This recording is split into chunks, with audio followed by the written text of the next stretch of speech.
नमस्कार। आकाशवाणी चंडीगढ़ से प्रादेशिक समाचारों के साथ मैं रत्तिका।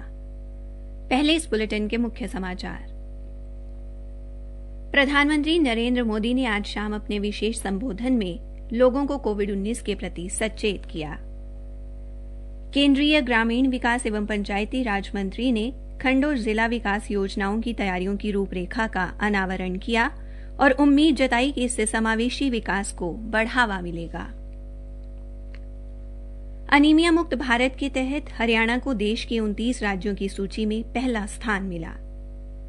हरियाणा में आज शाम तक कोविड-19 के 940 नए मामले सामने आए और हरियाणा में बरौदा विधानसभा उपचुनाव के मद्देनजर विधानसभा क्षेत्र व साथ लगते 3 किलोमीटर के इलाके में पहली से 3 नवंबर तक शराब के ठेके बंद रहेंगे।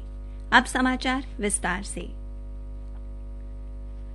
प्रधानमंत्री नरेंद्र मोदी ने आज शाम अपने विशेष संबोधन में लोगों को कोविड-19 के प्रति सचेत करते हुए कहा कि त्योहारों के इस मौसम में बाजारों में रौनक बढ़ रही है, लेकिन हमें ये नहीं भूलना है कि कोविड-19 वायरस अभी खत्म नहीं हुआ है।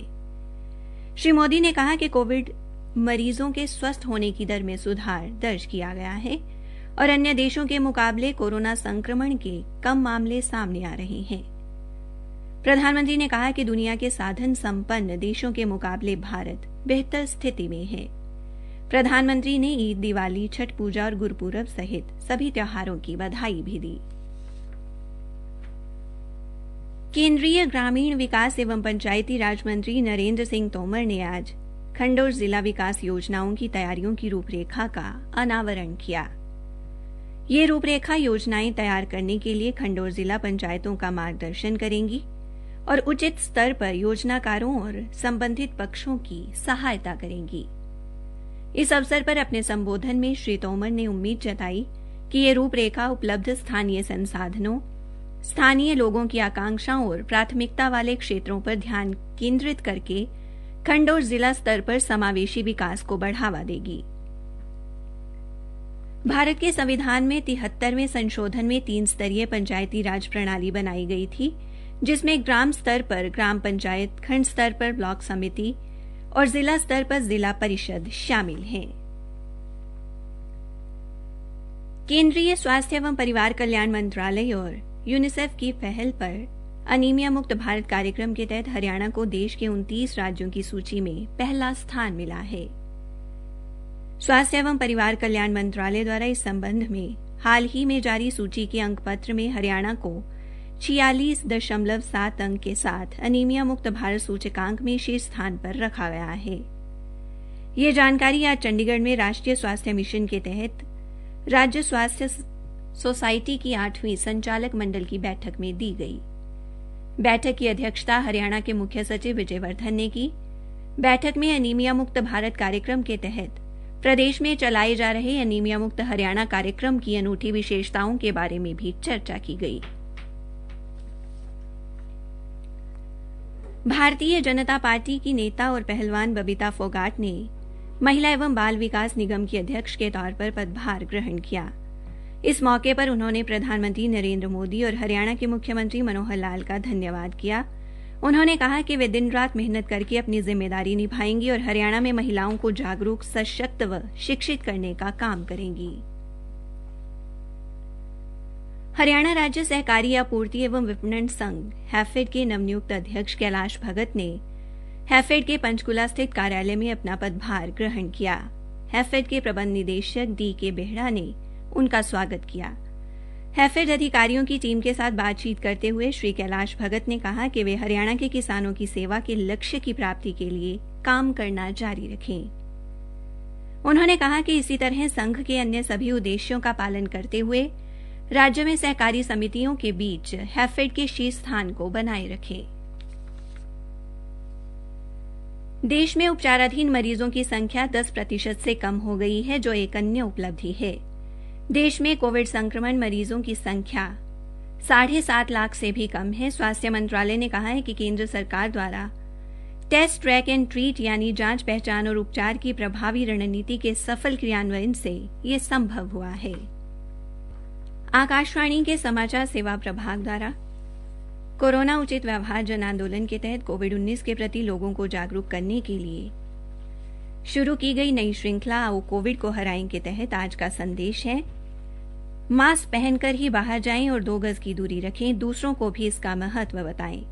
कोरोना वायरस से खुद को और अपने आसपास के लोगों को बचाने के लिए कोरोना उचित व्यवहार का पालन करें, यह आपकी सामाजिक जिम्मेदारी भी है। हरियाणा में आज शाम तक कोविड-19 के 940 नए मामले सामने आए हैं, जबकि 925 कोविड मरीजों को स्वस्थ होने पर अस्पताल से छुट्टी दी गई है। विभिन्न जिलों से हमारे संवाददाताओं से मिली जानकारी के अनुसार पंचकुला जिले में आज 40, अंबाला जिले में 21, फरीदाबाद जिले में 109, यमुनानगर जिले में 34, सिरसा जिले में 45 और भिवानी में एक व्यक्ति में कोविड संक्रमण की पुष्टि हुई है।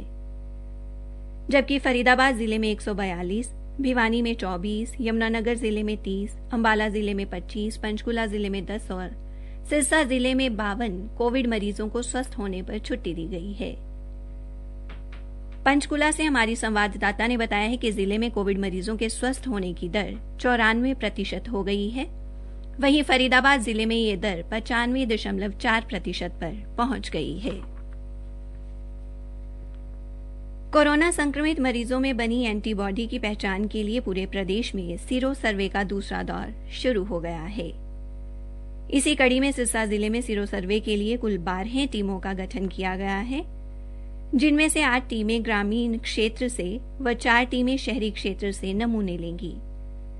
मुख्य चिकित्साधिकारी डॉ कृष्ण कुमार ने बताया कि सर्वे के 2 दिनों के दौरान कुल 720 लोगों के नमूने लिए जाएंगे। सीरो सर्वे की रिपोर्ट के आधार पर कोरोना से लड़ने की आगामी रणनीति तैयार की जाएगी।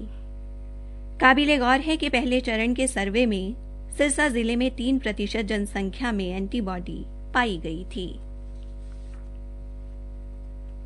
हरियाणा में बरौदा विधानसभा उपचुनाव के लिए 3 नवंबर को होने वाले मतदान के मद्देनजर पूरे विधानसभा क्षेत्र व इसके साथ लगते 3 किलोमीटर के इलाके में 1 नवंबर से शराब के ठेके बंद रहेंगे।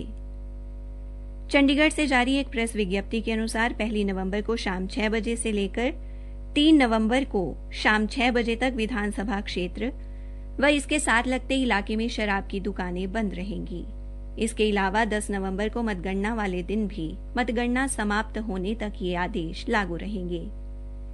बिना लाइसेंस के परिसर में शराब रखने और भंडारण के संबंध में आबकारी कानूनों में निर्धारित प्रतिबंधों को सख्ती से लागू किया जाएगा, ताकि इस अवधि के दौरान लोगों द्वारा शराब के भंडारण पर निगरानी रखी जा सके। चौधरी चरण सिंह हरियाणा कृषि विश्वविद्यालय हिसार के साइना नेहवाल कृषि प्रौद्योगिकी प्रशिक्षण एवं शिक्षण संस्थान के सहायक निदेशक डॉ सुरेंद्र सिंह ने प्रशिक्षणार्थियों से मशरूम उत्पादन की आधुनिक तकनीकों की जानकारी हासिल कर अपना खुद का व्यवसाय स्थापित करने का आह्वान किया है। उन्होंने कहा कि परंपरागत खेती के साथ साथ मशरूम को व्यवसाय के रूप में अपनाकर वे अधिक मुनाफा कमा सकते हैं। उन्होंने कहा कि बेरोजगार युवक भी प्रशिक्षण के माध्यम से आधुनिक तकनीक सीखकर इसे आगे बढ़ सकते हैं।